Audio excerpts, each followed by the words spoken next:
Ya, makasih Romo buat firman-Nya yang begitu luar biasa. Romo, sebelum masuk ke sesi tanya jawab, kita doa, doa tutup firman dulu ya Romo, Oh, dari nggak usah, Romo. doanya nanti di belakang. Oh, doanya nanti, Hmm, nanti aja. Oke. iya, nanti aja. Belum ada firman kok, saya belum ngeluarin ayat-ayat Oke suci yang tuh. luar biasa. Jadi habis ini baru ayat-ayat yang luar biasa yang akan keluar ya Oh, Romo ya. kita itu apa? Tidak perlu terlalu formal. Ini harus dialog ini pun menjadi doa kita. Dialog ini pun menjadi Oke.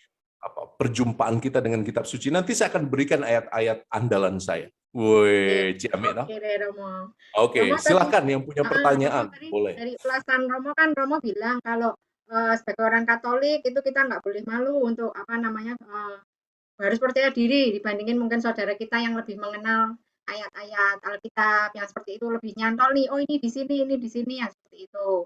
Kalau mungkin kalau saya sih ya karena sekarang sudah ada Alkitab online ya tinggal search aja di Alkitab online ya kan Romo. Nah, seperti itu. Terus bagaimana Romo tips-tipsnya biar bisa memahami Alkitab lebih lagi seperti saudara-saudara kita. Mungkin kadang-kala kan di saat kita punya pergumulan, kita ingat nih, aduh ayat ini, tapi karena bingung nih ayat ini di mana kan bingung bukanya di mana. Ya puji Tuhan, sekarang ada Alkitab online kita bisa search ya seperti itu. Tapi kalau pas nggak bawa Alkitab online itu cara-cara tips-tipsnya biar kita bisa menghafal nih, oh ayat ini kira-kiranya di sini, ayat ini kira-kiranya di sini. Dan kita lebih memahami Alkitab itu gimana Romo? Ada tips-tipsnya nggak? Kalau Romo pas misa lupa bawa kitab suci, boleh pakai iPad nggak? Boleh dong. Baca Injilnya boleh pakai iPad nggak kira-kira? Boleh Boleh nggak ya nggak? Romo? Ya, mana tahu. Boleh nggak kira-kira? Siapa yang bilang boleh? Angkat tangan. Siapa yang Boleh bilang nggak nggak boleh? ya? Angkat tangan. Ya kalau nggak ada banget, lupa betul, tidak ada pilihan lain, ya boleh. Cuma nanti Hmm. bingungnya tuh pas bagian akhir menjawabnya. Inilah iPad Tuhan kita.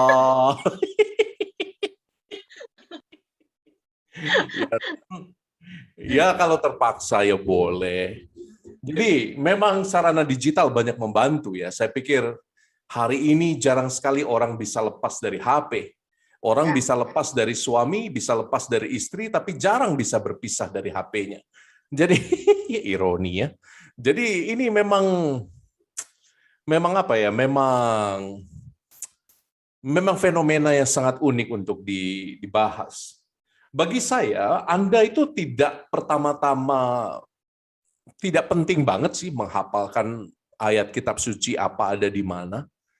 Minimal Anda punya 3 ayat emas yang Anda bisa pegang kapan saja. 3 ayat emas yang bagi Anda betul-betul mewakili hidup Anda.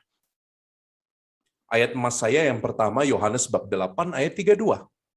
Kebenaran akan memerdekakan kamu. Veritas vos liberatis.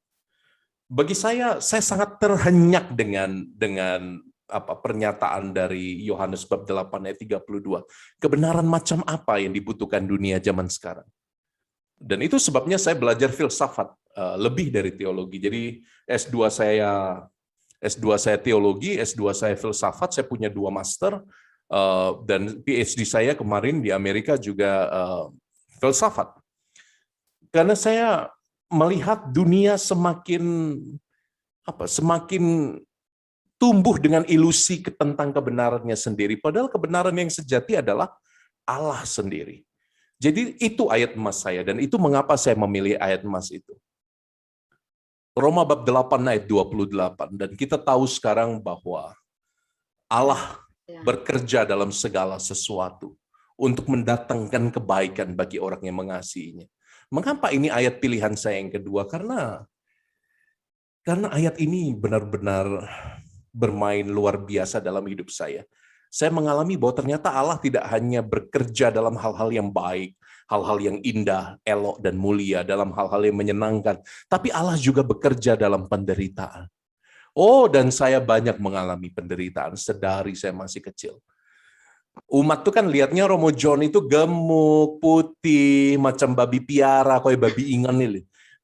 Jadi jadi hidupnya itu pasti senang. Anda kan tidak tahu seberapa banyak saya menangis ketika saya bergulat dengan diri dan masa lalu saya. Gitu toh? Saiki wae ketoke kaya Doraemon. Nah, biyen nangis terus aku ya toh. Nah, jadi ayat ini betul-betul menguatkan saya. Allah bekerja dalam segala sesuatu. Karena di kitab suci tidak dikatakan Allah hanya bekerja dalam hal-hal yang baik dan menyenangkan saja. Allah bekerja dalam segala sesuatu. Untuk apa? Untuk mendatangkan kebaikan bagi mereka yang percaya. Dan yes, saya amini kata-kata Tuhan itu. Yes, saya pegang betul sampai saya berakhir nanti. Saya akan pegang bahwa Allah bekerja untuk mendatangkan kebaikan yang lebih besar daripada penderitaan itu. Iya toh? Dan 2 Korintus bab 4 itu tentang bab 4 ayat 7. Harta yang kumiliki adalah harta yang berada dalam bejana tanah. Itu ayat emas ketiga saya. Karena saya yakin sebagai Romo pun saya punya banyak kelemahan. Walaupun saya banyak kelebihan, saya banyak karunia, saya banyak karisma dari Tuhan, saya diurapi menjadi imam, gembala, dan nabi. Tapi saya harus ingat bahwa saya punya semuanya ini dalam bejana tanah. Lah buktinya apa? Lah kalau ada wanita cantik saat saya masih nyetir itu ya mata saya juga noleh. Ya berarti bejana tanah itu tidak hilang. Tapi Tuhan bekerja dalam kelemahanku. Jadi itu 3 ayat emas saya. Bagaimana dengan Anda? Apakah Anda punya 3 ayat emas yang Anda tahu pasti bisa dijadikan pegangan? Ini pertanyaan saya untuk Anda. Jadi tipsnya mungkin tidak perlu semua Anda hafal ada di mana. Tetapi yang lebih penting adalah apakah Anda menemukan makna hidup dari kitab suci? Apakah Anda menemukan firman yang dekat dengan hidup Anda, yang dekat dengan pergulatan Anda? Iya kan? Iya, Romo. Mungkin suami istri yang kerjaannya bertengkar terus ya, kepikiran mau cerai gitu, pas buka kitab suci mungkin yang menyentuhnya adalah kisah tentang Yudas yang mau mengkhianati Yesus itu. Yesus mengatakan kepadanya, pergi dan lakukanlah dengan segera, ceraikan suamimu. Ya enggak gitu ya, itu salah baca kitab suci namanya ya kan. Nah, jadi temukan sesuatu yang betul-betul memberikan makna lebih dalam hidupmu. Itu kuncinya menurut saya. Dan pelan-pelan kalau firman itu makin dekat dengan hidupmu, makin secara natural pula ia akan melekat di dalam kepalamu. Oke? Jadi bukan pertama-tama yang kau ketahui itu yang penting, tapi yang dekat di hatimu, yang dekat dengan pergumulanmu itu jauh lebih penting. Itu sebabnya saya mengatakan minimal Anda punya 3 ayat emas. Berarti Thank you. minimal ada 3 ayat emas yang sudah kita maknai dalam kehidupan kita ya, Romo ya. Exactly. Oke, berarti kalau kita men-challenge nih teman-teman yang ada di Zoom, Romo, siapa nih yang berani nyebutin 3 ayat emas dalam kehidupan kita? Boleh nggak, Romo, kalau kita kasih challenge sekarang buat teman-teman? Silahkan. Oke, yuk siapa yang mau? Nanti ada hadiahnya loh. Kita mau challenge teman-teman dengan hadiah yang luar biasa. Silakan, siapa yang punya ayat emas, 3 ayat emas? Tak bantu, Po. Gimana, Romo? Tak bantu, Po. Yang jomblo itu bagus kalau ngambil dari kisah Kejadian bab 1 ayat 27 itu loh. Pergilah dan beranak cuculah gitu. Oke, mungkin teman-teman lagi nyari ini, Romo, lagi nyari ya. Saya sambil nunggu teman-teman nyari, ini ada pertanyaan juga nih, Romo. Mungkin untuk bagi pemula, bagi yang pemula baru mulai membaca Alkitab nih, apakah perlu sih, Romo, bagi mereka untuk ikut grup baca kitab suci seperti itu? Apakah juga perlu untuk memakai renungan-renungan seperti fresh juice atau seperti itu? Kira-kira kalau menurut Romo mana nih yang lebih baik? Apakah mengikuti kelompok-kelompok kitab suci atau fresh juice yang seperti itu? Kalau buat yang pemula, mungkin kan kalau misalnya pas dapat bilangan gitu kan, terus kan kayak saya aja baca bilangan ya kadang terngantuk-ngantuk ya, Romo ya. Yang seperti itu karena begitu runtutnya dan terus saya juga nggak ngerti sih. Kalau berulang kali saya membaca bilangan juga susah mengerti. Ya itu ya. Nah, untuk yang apa itu untuk pemula-pemula gimana, Romo, kalau untuk seperti itu?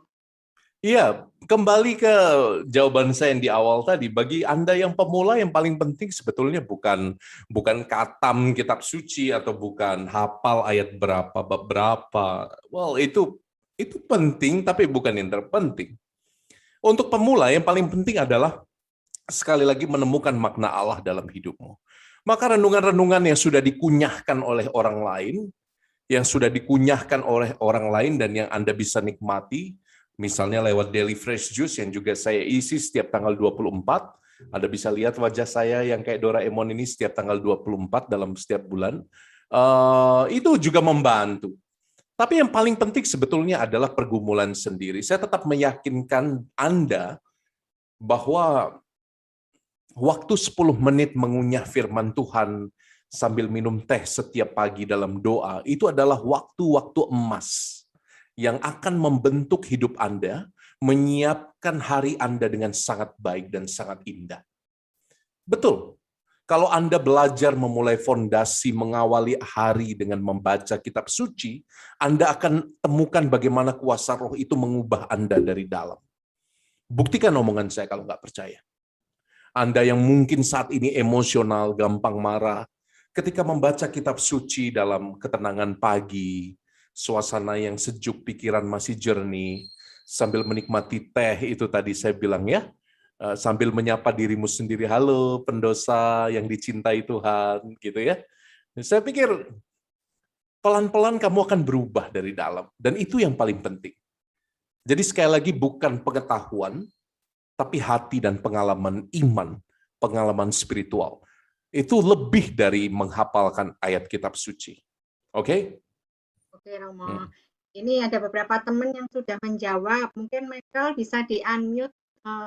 Indra, tolong dibantu unmute Michael tentang ayat emasnya. Michael, Cik Caroline, dan Om Wisnu. Ada 3 orang nih yang bisa menjawab. Mungkin bisa di-unmute, Michael bisa langsung sharing aja ayat emasnya apa. Saya baru 2, belum 3 tapi. Boleh enggak Romo? Baru 2 Romo. Oh, boleh banget. Masih di mute, Romo? Boleh banget, boleh banget. Silakan. Yuk, Michael, Aku pun tak apa. Kalau yang satu itu mungkin yang 1 Korintus 14. Di mana Paulus berkata, kalau bahasa roh itu baik, semua orang diinginkan agar ya lebih baik kalau semuanya bisa berbahasa roh.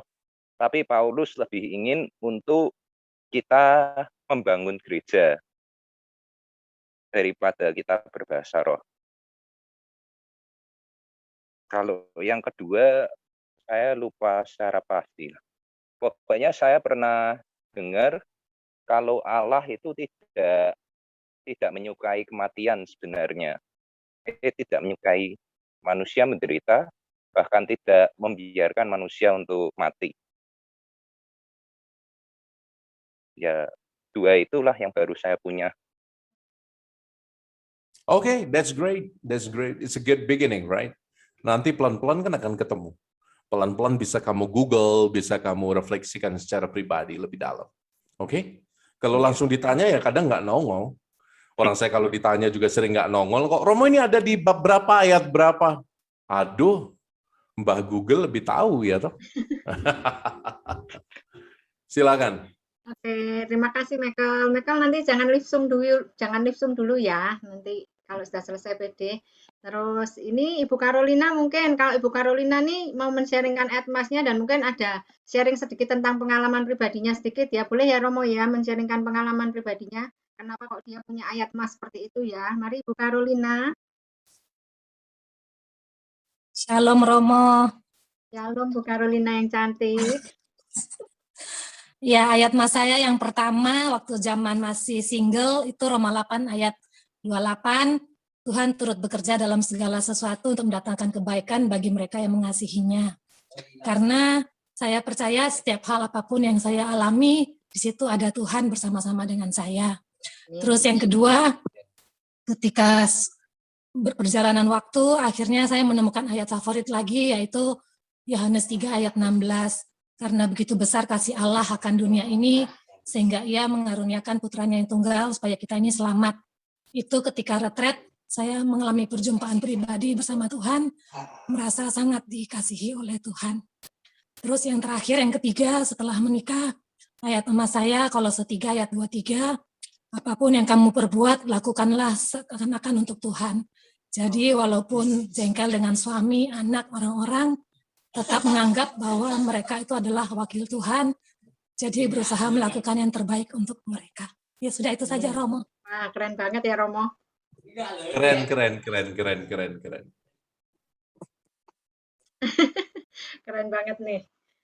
Oke, saya lanjut dulu pertanyaan berikutnya ya, soalnya ini masih ada beberapa pertanyaan dari teman-teman. Ini Romo, tentang tadi kan Romo bilang bahwa di Alkitab itu tidak semuanya kejadian yang nyata, ada yang tidak sesuai. Romo bilang seperti itu. Cuma kan kadang-kala sekarang itu sering ada cocokmologi nih dengan kejadian sekarang. Yang terutama kan dengan mencocokkan dengan kejadian dunia yang sekarang ini dengan Kitab Wahyu yang katanya akhir zaman, yang katanya vaksin disamakan dengan chip yang dimasukkan ke tubuh kita, yang seperti itu. Nah, kadang-kala kalau dicocok-cocokkan kan ya kadang kelihatannya cocok, yang seperti itu ya Romo ya.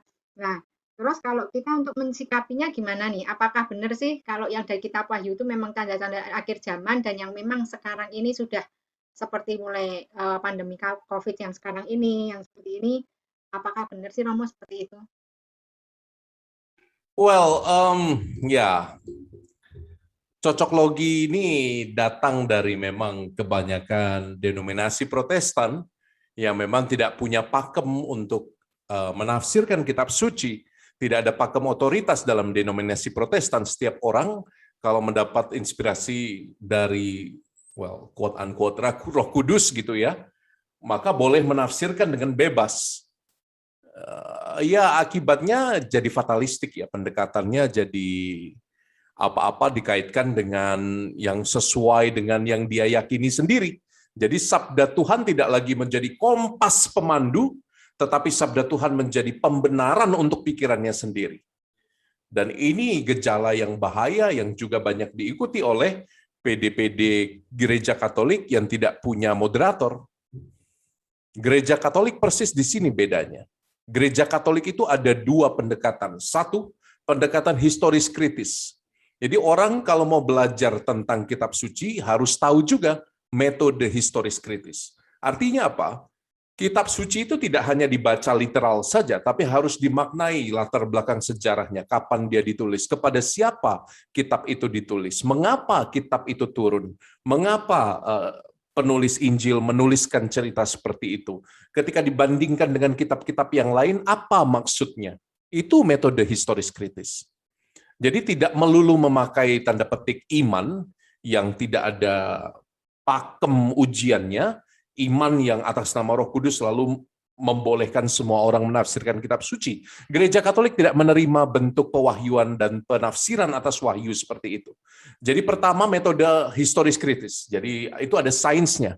Menafsirkan kitab suci itu ada ilmunya. Maka para Romo belajar bertahun-tahun untuk mengerti isi kitab suci secara berimbang sehingga tidak sembarangan omong.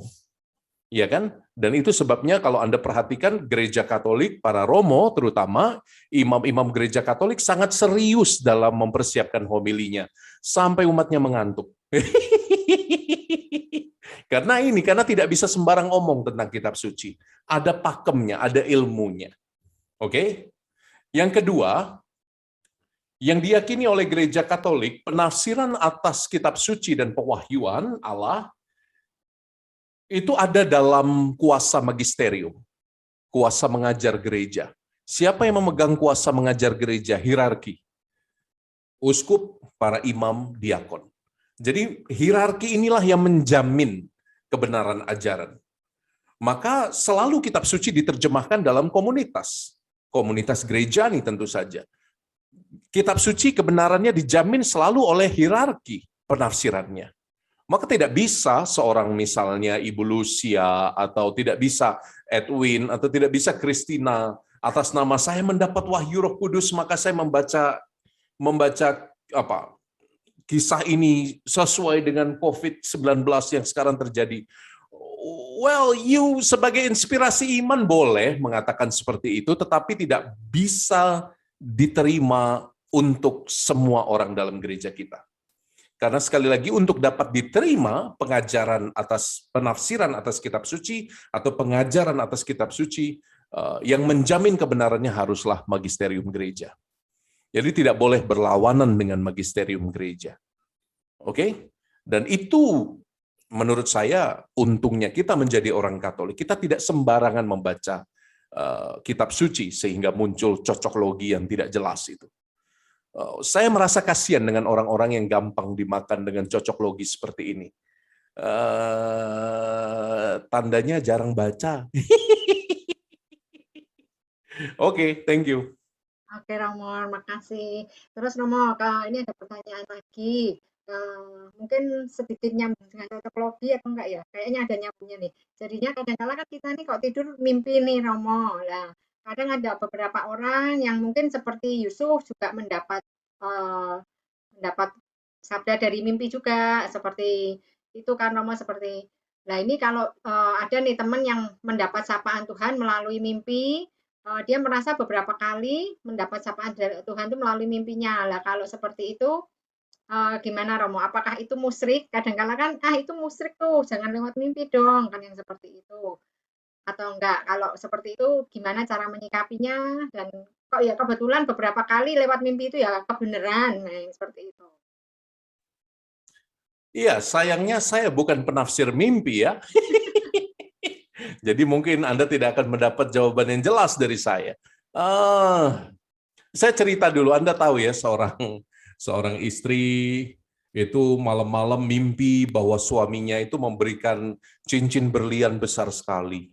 Lalu paginya dia cerita, papi, semalam mami mimpi, papi membelikan cincin berlian. Waduh, papinya, si suami langsung ingat, waduh iya ya, saya lupa ini hari ulang tahun istri saya. Oke mami, nanti malam papi akan siapkan kejutan. Wah, istrinya langsung, wah, si papi ini ingat juga ya hari ulang tahun dalam hatinya loh. Dia pikir, wah saya baru cerita mimpi dapat berlian pun nanti akan diberikan cincin berlian. Wah pasti besar juga seperti di mimpi saya. Lalu tiba-tiba setelah si istri menceritakan mimpinya itu, mimpi dapat berlian, si suami pulang benar bawa kado. Ketika dibuka kadonya, itu apa? Bukan cincin berlian, buku 1001 tafsir mimpi. Nah jadi ya gimana ya mimpi ini. Saya sih yakin Tuhan bersabda dengan banyak jalan juga termasuk mimpi. Karena dicatat Yusuf yang dijual ke Mesir, lalu Santo Yosef juga mendapatkan inspirasi dari mimpi. Mimpi itu sendiri tidak begitu penting. Yang paling penting adalah hati yang terarah kepada Tuhan. Kalau kita punya kepekaan spiritual, kalau kita punya kepekaan rohani, kita dapat menangkap tanda-tanda kehadiran Tuhan. Jangankan lewat mimpi, lewat orang kentut pun kita dapat merasakan kehadiran Tuhan. Kalau tingkat spiritual Anda sudah tinggi, wah, dia kentut. Kenapa saya harus jengkel? Berarti orang yang di sampingku sehat. Allah ada di dalam dirinya. Itu kalau Anda punya kepekaan rohani yang tinggi. Jangankan lewat mimpi, saya katakan. Orang kentut pun tidak perlu Anda jengkeli. Itu bisa menjadi inspirasi bahwa Allah berkarya dalam diri orang lain. Gitu ya. Jangankan mimpi. Jawaban saya jijik, tapi ya benar kok ini. Silakan yang lain.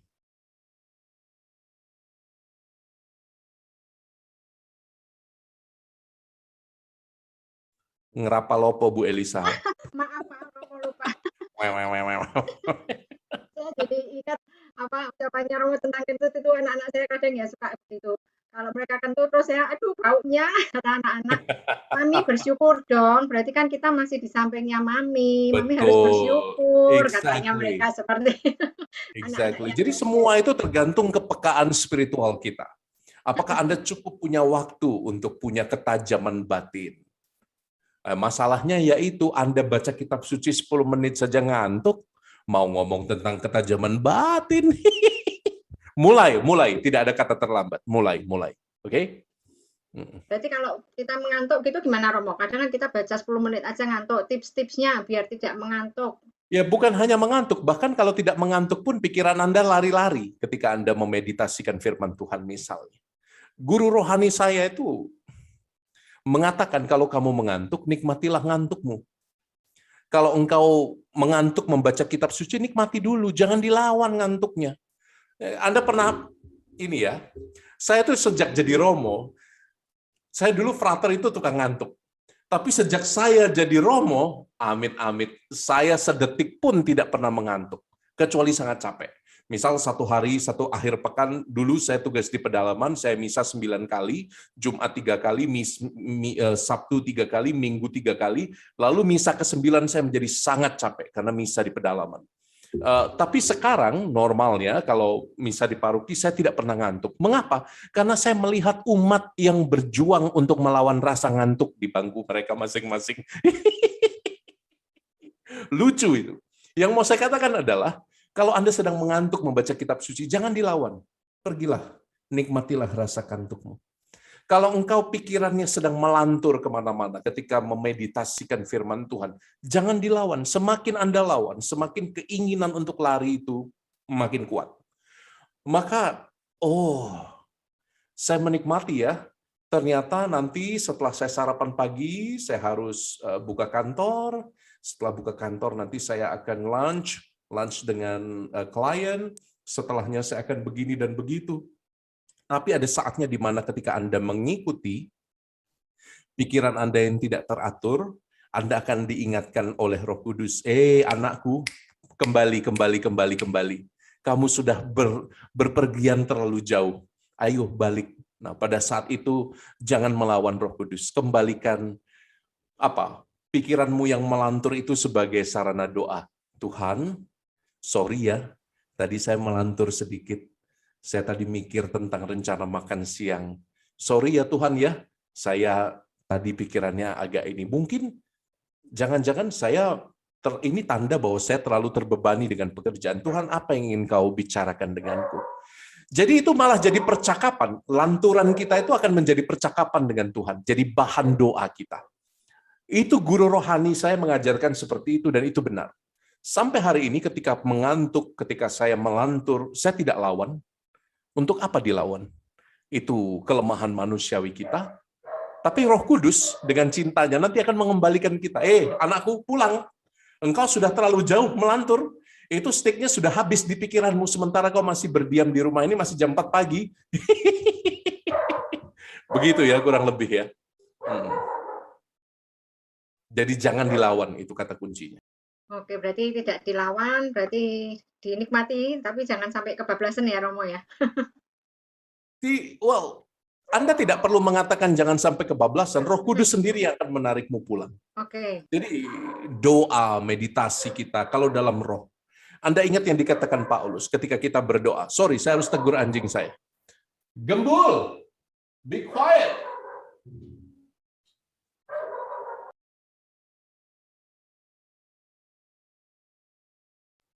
Jadi kalau anjing saya namanya Gembul. Jadi kadang umat saya kadang ketawa, yang gembul yang mana? Kurang ajar tuh umat. Jadi kembali, kalau Anda merasa ingat yang dikatakan Paulus bahwa ketika Anda berdoa bukan diri Anda yang berdoa, tapi roh yang di dalam Anda yang memanggil ya Aba, ya Bapa. Itu banyak orang Katolik punya konsep yang salah tentang berdoa. Yang berdoa bukan diri Anda. Anda itu tugasnya hanya menerima Roh Kudus. That's it. Anda membiarkan dia bekerja dalam diri Anda, dalam kelemahan Anda. Biarkan dia mengubah Anda. Yang harus berkeringat bukan Anda. Oke? Tapi itu topik lain kali. Thank you. Romo, apakah ini tentang eksamen itu, tak Romo? Yang Romo dibahas barusan itu termasuk topik tentang eksamen?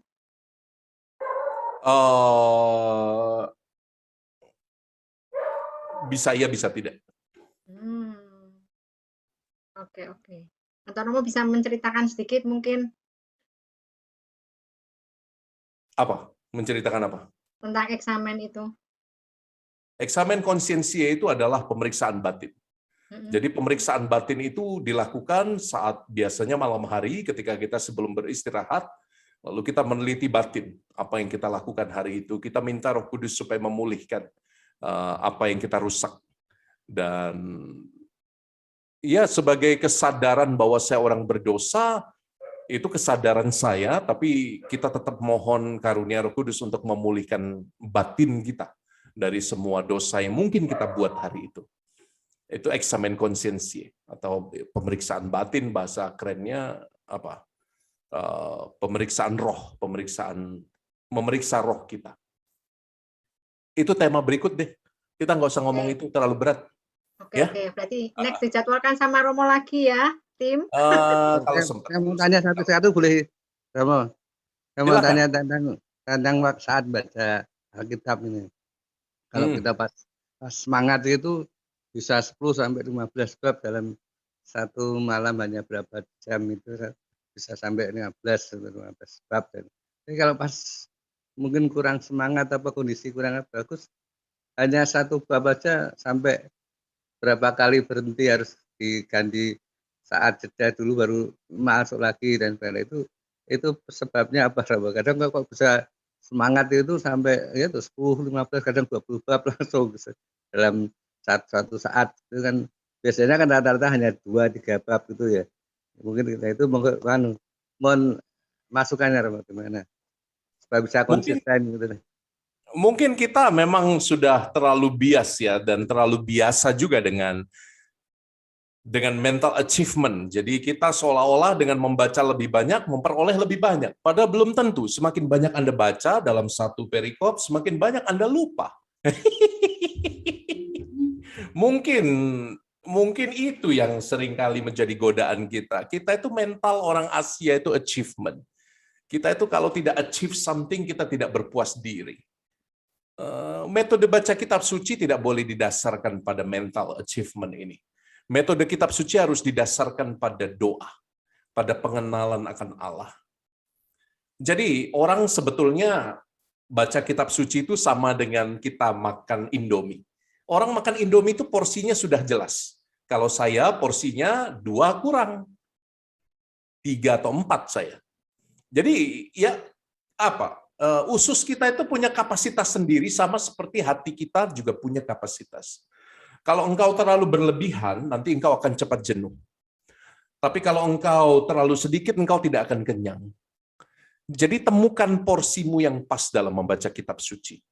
Ya kan, Anda kalau punya kebiasaan makan Indomie, Anda tahu, Anda puas dan kenyangnya itu dibungkus yang keberapa, you tahu gitu loh. Ya kan? Jadi sama seperti orang baca kitab suci. Kita itu tahu porsi kita yang tepat itu di mana. Nah, masalahnya kadang-kadang kita merasa kita gampang terbawa emosi juga. Kita ingin achieving something dan kita ingin self-prove ourselves gitu ya. Jadi kita ingin membuktikan bahwa ya yang kita baca ini baik. Gembul, be quiet.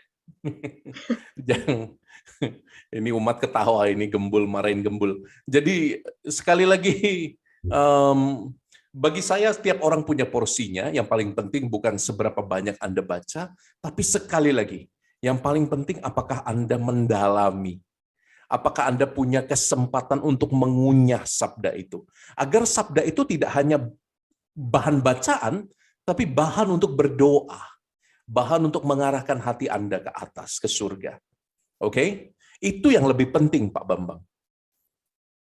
Terima kasih, semoga menjawab. Oke, terus ini Romo, ada pertanyaan lagi yang tadi Romo katakan kan Roh Kudus yang akan memanggil kita pada saat kita ngelantur, saat kita baca kitab suci, seperti itu. Tapi kadang-kala kan yang ada kan setelah ngelantur, biasanya kan malah jadi lari, dan terus malah jadi berhenti baca, yang seperti itu. Maksudnya gimana biar Roh Kudus tetap mengarahkan, itu gimana? Oh ya, enggak apa-apa. Kalau memang waktunya berhenti, ya berhenti. Memang besok berhenti coba dulu, lagi. Ya? Oke. Berhenti lagi, ya coba lagi. Melantur kalau sudah berhenti baca, ya enggak apa-apa. Tidak ada sabda Allah yang sia-sia. Oke. Tidak ada sabda Allah yang sia-sia. Engkau selemah apapun, kuasa Tuhan tetap menjaga, tetap memberkati, tetap mengembangkan tanpa kita sadar. Jadi kalau engkau putus di tengah jalan setelah berdoa, misalnya 5 menit paling kuat engkau bercakap-cakap dengan Tuhan, lalu engkau mengatakan, Tuhan pikiran saya melantur, sudah dulu ya Tuhan, ya enggak apa-apa. Tuhan itu bersabar kok. Tuhan itu panjang usus dan kasih setia. Saya sering katakan, Tuhan itu panjang usus dan kasih setia. Jadi panjang sabar dan kasih setia yang tepat. Jadi teman-teman, kalau engkau belum sempurna, engkau masih punya banyak kelemahan, yang penting engkau tidak menyerah. Engkau tidak menyerah untuk mulai lagi. Mulai lagi setiap hari membaca kitab suci, merenungkannya, menemukan maknanya di dalam hidupmu. Itu lebih penting teman-teman daripada kita menentukan target 1 hari harus 2 bab, 1 hari harus 3 bab. Well, itu lebih penting untuk mengunyah perlahan-lahan biar menjadi daging, ya. Oke. Thank you. Pak Terus Kris ini angkat tangan. Silakan Pak Kris. ya sekalian tadi kan yang kuis tadi Pak Kris tadi sudah menjawab, makanya sekalian Pak Kris menjawab yang ayat emasnya tadi 3 boleh dibacakan sekalian, kalau itu langsung tanya ke Romo. Mungkin bisa di-unmute Pak Kris. Ke-mute lagi Pak Kris. Dari Kejadian 1 ayat 26. Berfirmanlah Allah, baiklah kita menjadi manusia menurut gambar dan rupa kita. Jadi saya senang dengan ayat ini karena begitu beradanya manusia di hadapan Tuhan. Jadi Tuhan menciptakan manusia itu menurut rupanya. Jadi kita harus mensyukuri karena kita ini makhluk yang paling disayangi oleh Tuhan, gitu, karena diciptakannya pun serupa dengan Dia. Dan ayat kedua dari Matius bab 6 ayat 33. Tetapi carilah dahulu kerajaan Allah dan kebenarannya, maka semua itu akan ditambahkan kepadamu. Jadi di situ sering ayat itu sering dalam kehidupan saya betul-betul sering terjadi. Jadi di manakala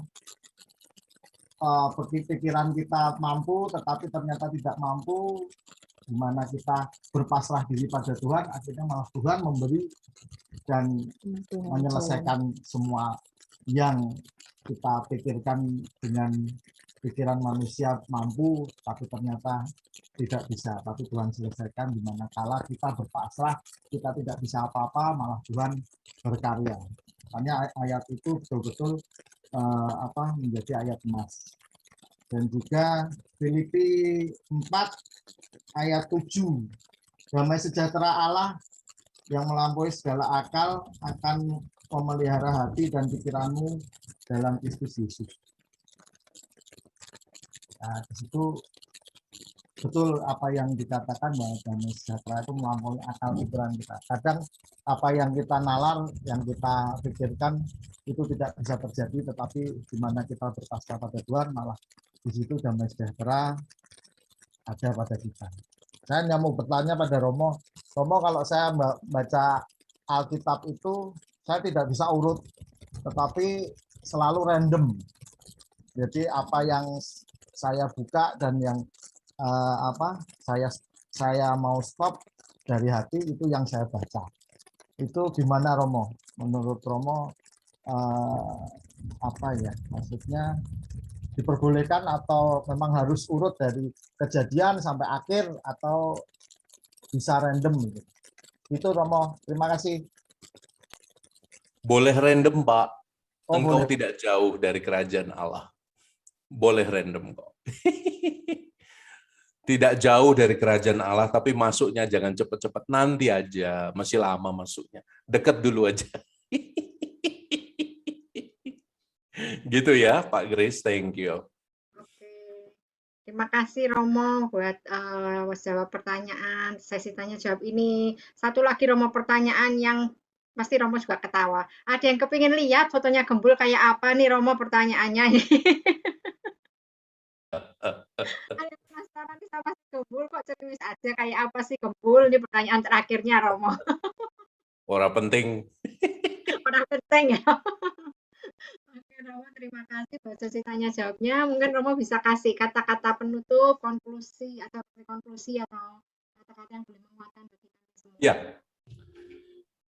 saya ingin saya ingin menutup percakapan kita dengan membaca Ya, itu perikop dari 2 Korintus bab 4 ayat 5 sampai 10. Sebab bukan diri kami yang kami beritakan, tetapi Yesus Kristus sebagai Tuhan dan diri kami sebagai hamba-Mu, karena kehendak Yesus. Sebab Allah yang telah berfirman dari dalam gelap akan terbit terang, Ia juga yang membuat terangnya bercahaya dalam hati kita, supaya kita beroleh terang dari pengetahuan tentang kemuliaan Allah yang nampak pada wajah Kristus. Tetapi harta ini kami punyai dalam bejana tanah liat, supaya nyata bahwa kekuatan yang melimpah-limpah itu berasal dari Allah, bukan dari diri kami sendiri. Dalam segala hal kami ditindas namun tidak terjepit. Kami habis akal namun tidak putus asa. Kami dianiaya namun tidak ditinggalkan sendirian. Kami dihempaskan namun tidak binasa. Kami senantiasa membawa kematian Yesus di dalam tubuh kami, supaya kehidupan Yesus juga menjadi nyata di dalam tubuh kami. Saya pikir ini ungkapan Paulus yang luar biasa. Kalau firman itu sungguh diberikan dalam hati Anda, maka sebetulnya kita tidak perlu takut dengan kelemahan kita. Saya pikir yang perlu kita lakukan adalah menerima firman itu. Yang perlu kita lakukan adalah seperti Paulus, mengakui bahwa kita ini bejana tanah. Bahwa kita tidak ada apa-apanya kalau Allah tidak bekerja dalam diri kita. Maka biarkan Roh Kudus itu yang bekerja dalam diri Anda, dalam bejana tanah Anda. Biarkan Dia menggunakan kelemahanmu, ketidaksetiaanmu, kegagalan-kegagalanmu, pergulatan hidupmu setiap hari, agar firman-Nya menjadi dekat dengan hidupmu. Maka kitab suci tidak akan menjadi sesuatu yang asing lagi kalau Anda membacanya dalam pengalaman hidup Anda, kalau Anda membacanya dalam pengalaman bejana tanah Anda. Semoga Anda yang membaca sabda Allah dikuatkan dengan 2 Korintus bab 4 ayat 5 sampai 10 ini, supaya Anda sadar betul setiap kali Anda membaca sabda Tuhan, Anda sedang menyimpan harta yang maha berharga, walaupun kita bejana tanah.